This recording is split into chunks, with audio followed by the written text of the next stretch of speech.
Professor Utomi, Professor of Political Economics and founder for Center for Values in Leadership, joins us virtually this morning to take a look at the developments in Rivers State and also right here in the Federal Capital Territory. Good morning, Prof. Thank you so much for staying with us on this program. You haven't hidden your disapproval of the President's declaration of emergency. You have tweeted your disapproval. You say the chorus is of disapproval of the state of emergency in Rivers, Falana Abati, and the NBA called it unconstitutional. Abati said it was impeachable and wondered if the National Assembly had the guts to do its duty. I'm wondering if you are surprised by what has transpired on the floor of the National Assembly. Democracy was murdered in Nigeria yesterday. I cannot publicly say that I come from a country that is a democracy. It is not a democracy. Even the manner of it is so disdainful of the sensitivity of the Nigerian people. You will recall many years ago when there were questions of whether or not the June 12th, the third term thing was going to happen. People wanted to see who voted one way or the other in a matter of profound national importance. To do what they did yesterday was an insult to the Nigerian people. And the National Assembly has become consistent in insulting the Nigerian people. We do not have a democracy anymore. The question is how we proceed from here, recognizing that we don't have a democracy. There is certainly, I mean, I felt like Alan Payton cried the beloved country yesterday. How could they do this to us? After all these years, most of these characters were hiding when people like us put our lives on the line for this democracy. And now they shrivel it. They make it a joke or a measure of pottage. What a tragedy for a country. What a tragedy. Well, yesterday it was a voice vote, but from what we heard and from what we understood, I mean, I think the Senate President, in defense of, their choice of method of voting, said there wasn't one dissenting voice. Yeah, I've heard the Senate President call for a voice vote before, and everybody said nay, and he said the ayes have it. I have it on video. I've seen it before. So the whole thing is a scam on the Nigerian people. Look, let me tell you where this eventually leaves us. Last year, the Nobel Prize for Economics went to three gentlemen. On the day it was announced, one of them, James Robinson, was interviewed on one of the global networks. And he said, what it takes to develop, to make progress into this world is now very well known. But some countries like Nigeria know, but choose not to do those things. Now, one of the things that make for progress in all of humanity, consensus from economists, sociologists, historians, economic historians have been the most fervent with work in this area, is the role of institutions. And every day, very sadly, I watch the Nigerian political class demolish Nigerian institutions. It may give them one moment, quote unquote, personal victory, either in their pockets or whatever it is they're doing, but it destroys the future of their children, and I hope they know that. Our institutions they've destroyed the judiciary. The National Assembly does not constitute another realm that has oversight or check or balance to the other. It is just a complete joke. The world laughs at us. And it's a tragedy that we are where we are. Be clear on this, because Yes, much as you have argued that the emergency is unconstitutional, what precisely is unconstitutional about it? Because some people have said the president is empowered in Section 305 to declare a state of emergency. What it would seem a number of people have taken objection to is his suspension of the governor and the House of Assembly. Is that what you take objection to as well? That is not even. What is the problem in River State that warrants a state of emergency? Tell me what it is. When pipelines were going like popcorn in River State, was there a state of emergency? Why did he not declare a state of emergency in Lagos State when the assembly was tossing back and forth? Why Rivers? There is something about fairness, equity, and just pure decency. And I don't see it here. And I think that's a shame that they want to rubbish the democracy that we all fought so hard for. But karma, it comes back to haunt everybody.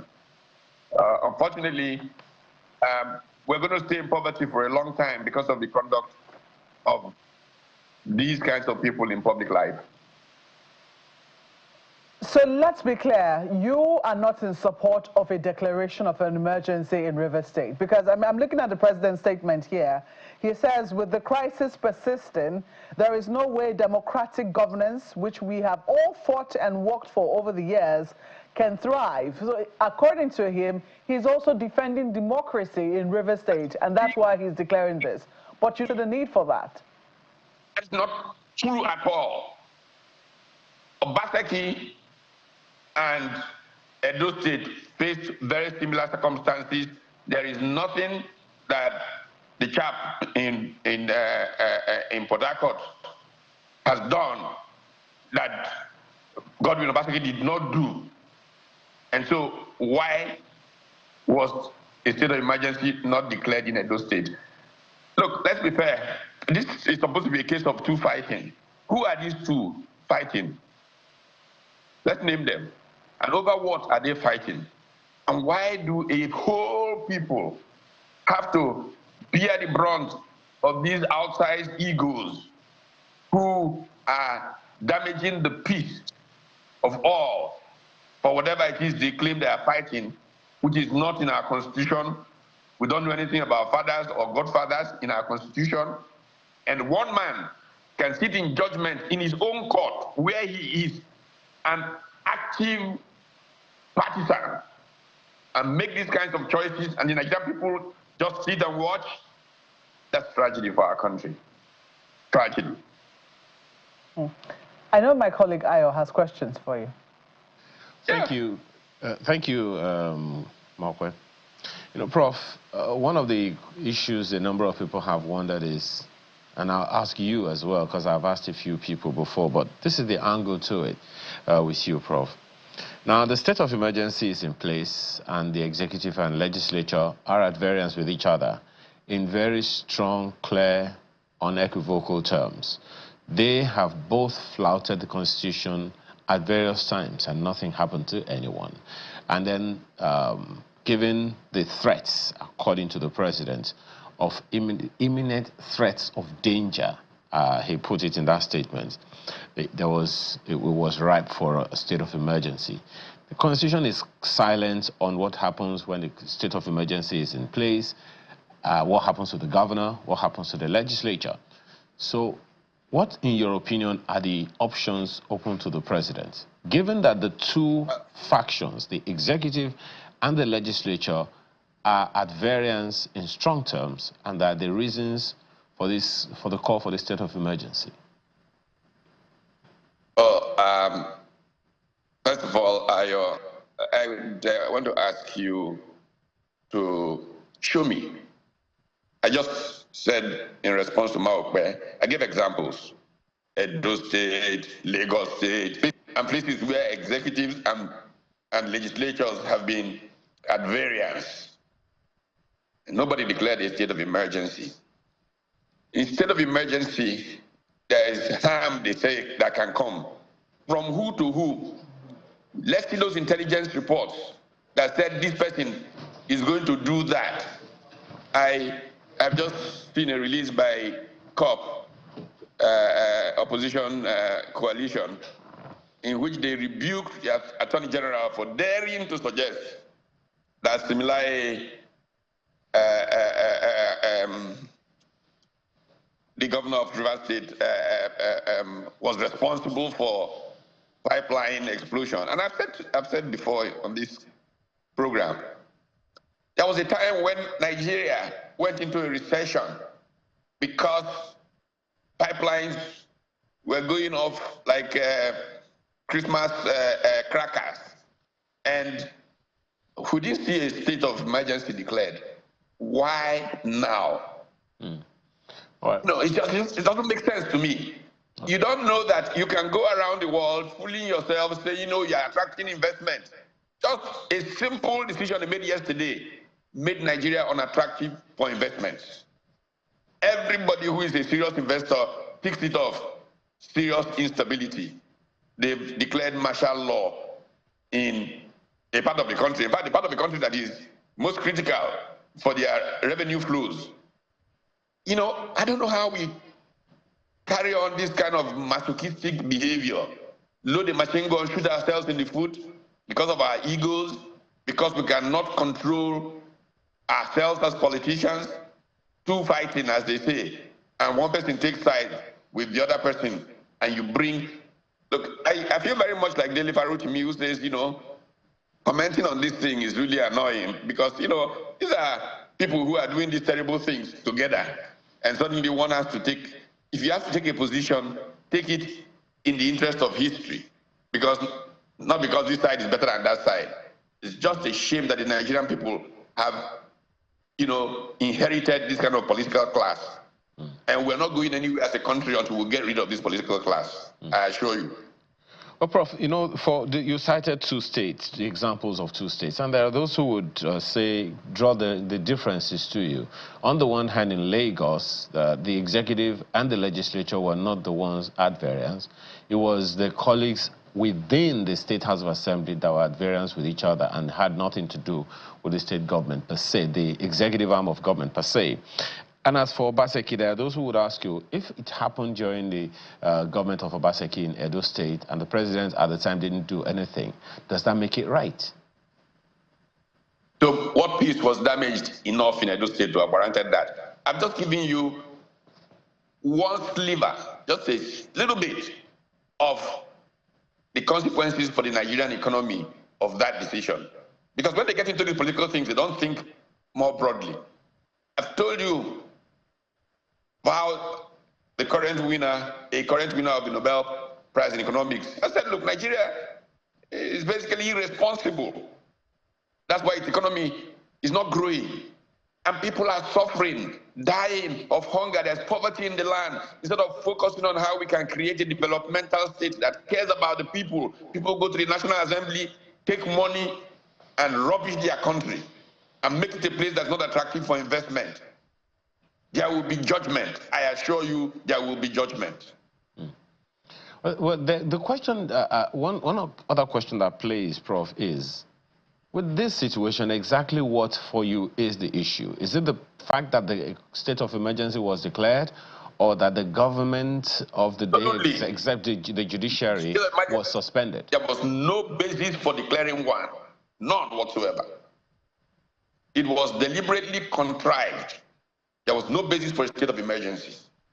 Look, a good part of Nigeria is in worse situations of emergency. The banditry in the northwest, all the things in the northeast, those are even more challenging reasons that you could use to declare state of emergency. Nobody did. And then the case of two fighting, over what? And our country has to be put on the international shelf as a no good place to do business. This is tragic. You know, Prof, there are those who would also say that the president called a meeting of all service chiefs, the top security brass in the country, called the leadership of the legislature into a meeting, called the AGF into that same meeting, to look at some aspects of the development in River State before that decision was taken. Is it possible, Prof, that there was some information? Let them make it public that there was so that we can evaluate. We're citizens. We have a duty. Yeah, but you also know that there are some security information that cannot just be put in public space. So could they have some information that Nigerians are not aware of which informed this decision? What kind of information can they have that is so overwhelming that they can jeopardize Nigeria's future this much? What information that we cannot tell? What information? This does not make sense. Any child knows what's going on, and it is not good. And our failure to be able to call a spade in Nigeria has crippled us. A country with so much potential that is far, far from what it should be. Because we have elders that cannot speak truth to power. We have young people that don't even know what they're doing anymore. Some young person called me yesterday and said, well, there are really only two ways open: leave Nigeria or join them. There must be another way. There must be a better way. There's a nation that can be built. We don't have to be this crap. All right, Prof, you said something earlier that the way forward is to look for a way around the situation. What we do now is, what is important now is what we do hereafter. Now, with the National Assembly having legitimized the state of emergency, which way forward do you see? Well, they can undo what they did. There have been many occasions where for example, this business of voice vote for such a critical thing is not acceptable in a decent society. They can unwind that voice vote.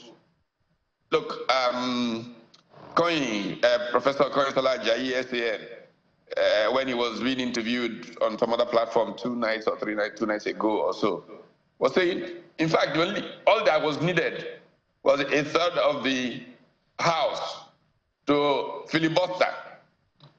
But these corrupt fellows in the National Assembly will not even try to give an alternative way a chance.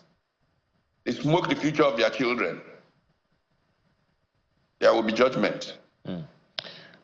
But in the event that there is another look at the thing and the National Assembly votes, don't forget, the House of Representatives, according to the Speaker, had about 243 members who unanimously agreed with the president. So quite a sizable representation, one would say. Should the National Assembly vote again, they vote electronically, if you will, and they still vote yes, that the president should go ahead, what happens afterwards? How do we navigate this situation and bring the state back on track? Well, we've had recourse to all kinds of things, including what we call the doctrine of necessity. What is important is the overwhelming best interest of the people, the common good of all Nigerians. If we find a path to it, we are used to illegality. The whole system is illegal anyway. Elections don't mean anything anymore in Nigeria. Courts give rulings that shock the world. I mean, how can they take us that low? How can? 50 years of struggle, people like myself, this is not fair. It is not right that they should do this for a measure of pottage. What is it that they're sharing? It's not right. It's not right. Well, Prof, if you were to preach peace to the young Nigerian watching and listening to you right now, what would your words be to them? Peace has always been the superior path. What this does is actually to preach the peace. What I say to them, and I have said repeatedly, is that they should turn to non-violent protestation of their views. And there are so many methods of non-violence that can bring that system to a complete halt to signal that they want a different society. But non-violence. If you remember Gandhi, remember Martin Luther King Jr., and now the capabilities are improved with technology to carry on non-violent resistance to civilian martial law. Civilian politicians have not just captured the Nigerian state, they have hijacked democracy and rubbished it. We don't have a democracy anymore in Nigeria.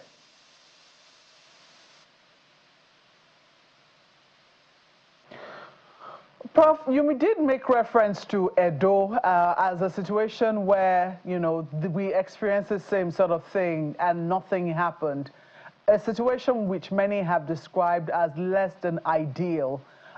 From what you witnessed and what we all witnessed in Edo, what do you think should have transpired? Because a number of people thought it was totally wrong that lawmakers validly elected were not sworn in and allowed to act and participate in what was transpiring in the activities of the House of Assembly. Well, surely if the judiciary worked in our country, and that's why we have checks and balances, if the judiciary worked, the judiciary should have been the arbitrating authority to sort what happened in Edo State out. But, fundamental to governance is the concept of legitimacy. And if anybody wants to understand this more, go and read Simon Martin Lipset. The idea that the state in post-colonial Africa has become increasingly lacking of legitimacy makes it unable to carry out its other functions effectively. And so if people are poor, it is partly because of that. So if we're going to really have a working country, we need to begin to rebuild our institutions. I've challenged the Nigerian Bar Association many times. They owe us something. Look at Pakistan, the way the lawyers even went on the streets to get their judiciary right. But the Nigerian Bar Association has allowed the judiciary to drift to a point where it has lost the respect or the trust of the Nigerian people across the board. And when you get there, society is in serious trouble. So we need to rebuild the judiciary, and they are the ones who, in normal times, would intervene in a way that a Justice Kayode Shaw, Justice Chukwudipo Puta, would probably have responded. So I would say that that's where we start.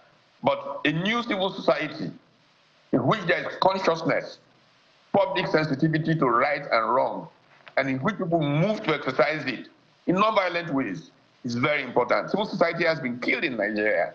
We just have a few NGOs talking. That's not civil society.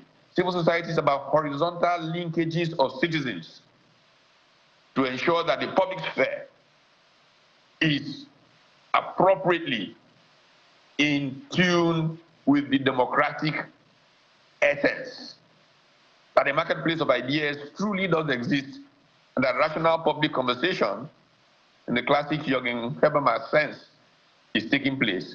But we've lost that. We've lost that. We need to rebuild this democracy from ground up. It's not working in Nigeria. And you can see it in the poverty. You're clearly quite peeved that, the National Assembly did take a voice vote. Would it have made a difference if they had voted individually, their name, and we had the same results? Yes, it would be more democratic, yes, for sure. After allowing a real debate, not one that you hush down people up that mic, real debate. And it would have been easy. As Connie said, hey, 1/3 of the people could just simply filibuster the thing. It's a 48-hour thing, and it's over. They had that window. They could have used it, but they chose to progress against the Nigerian people. The Nigerian political class is now an enemy of the Nigerian people, acting against the interest of the people. And I think that needs to be addressed. How do you see this getting resolved? I don't know. They started it, they finished it. But I also think that we have reached a stage in our country where we should have men of dignity. Ibas should have said, I'm not accepting this role. Why don't we have men who stand up for something in Nigeria anymore? Why? Why? Well, Prof, this is certainly a developing story. I mean, I don't think that we've heard the last of what, of this emergency rule. The new administrator appointed has now taken office in Rivers State. We'll wait to see, just how things develop in Rivers State and also here at the National Assembly. But we have to thank you so much for your time this morning. Professor Utomi is a professor of political economics and founder, Center for Values in Leadership. Thank you so much for speaking with us. A great pleasure.